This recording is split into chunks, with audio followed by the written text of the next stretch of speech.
for a lot of young boys, especially coming over from New Zealand or from Samoa or Tonga, it's daunting, thinking of leaving your family behind, something that you're so used to, and going to a club and just imagining like there's no one there that doesn't understand, the background that you've been brought up in.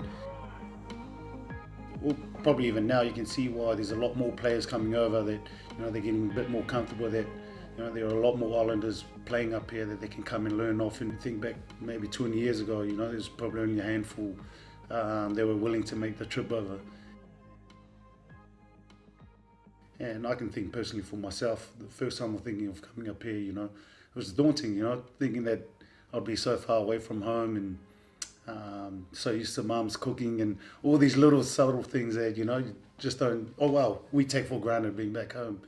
But coming up here, I think it's a blessing in disguise, being able to, one thing, grow on our own 2 feet, being able to, I guess, still have family here and make new relationships, because I think that's one thing with us Pacific Islanders, we can tend to just stay within ourselves and mingle with each other. But, I think lifestyle-wise and growing, outside of whether it's rugby or in life, I think it's a great opportunity. Come up here and get to travel around Europe and do new things that you probably wouldn't do back home.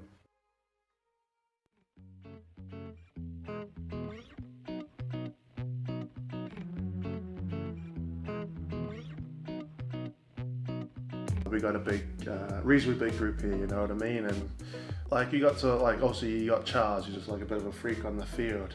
We got Big Sione, who loves the music, and he'll play that music like all the time in the change rooms, no matter what. Siali's like the joker and stuff like that. Tussi's like the old man who runs everything.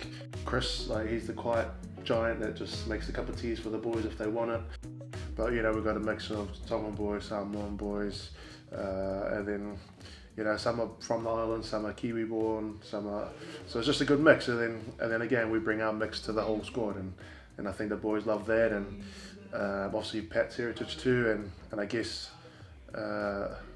we keep training reasonably interesting sometimes, because a lot of the times we just like to muck around at times and obviously train hard and be physical, but at times the boys love a joke, so I think that keeps the culture quite ticking over. That if someone does something stupid, the boys can have a good laugh and know that Pat's not going to get too angry about it. I was reading a couple of things, and Callum Sheehan mentioned something about how he feels like he's coming to training with 40 of his best mates, and that's great, because that's what you need in a tough competition like this. And I feel like obviously my first year here, but it's gone so quick, and we just had a great time doing it. I think, if we look at the visions and what Pat's trying to drive with the culture and the team, community, I think that's the backbone of any sort of village or any island nation, you know what I mean? Like village and families first, obviously the village life or your family and community, and then obviously sports sort of comes after that a lot of the time, and it's just a good fit. With any rugby team, you got to start with the culture, and you got to find out what you're playing for, and once you get those whys, why you play for, and strong culture around the squad, you're only going to build from that. And I think family is such a big thing within our culture, and I can definitely see it rubbing on the other boys, because we've only come tight as a family throughout every game in the season.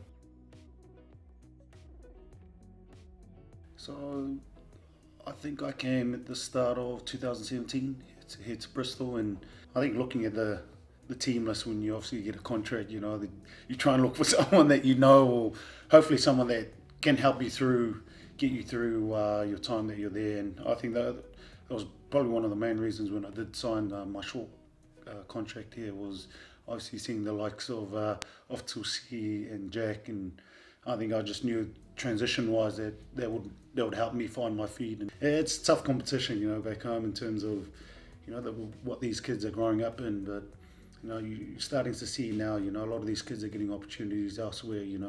Kids going to Japan. There's a lot of young kids coming up here to France, to England. Obviously playing for Tonga. It's a shame to see a lot of this young talent go elsewhere, but I'm just happy for their families and for themselves that they can further their careers, whether it's abroad, away from Tonga or from the islands. I just hope maybe one day they'll be able to come back in and represent our home nations.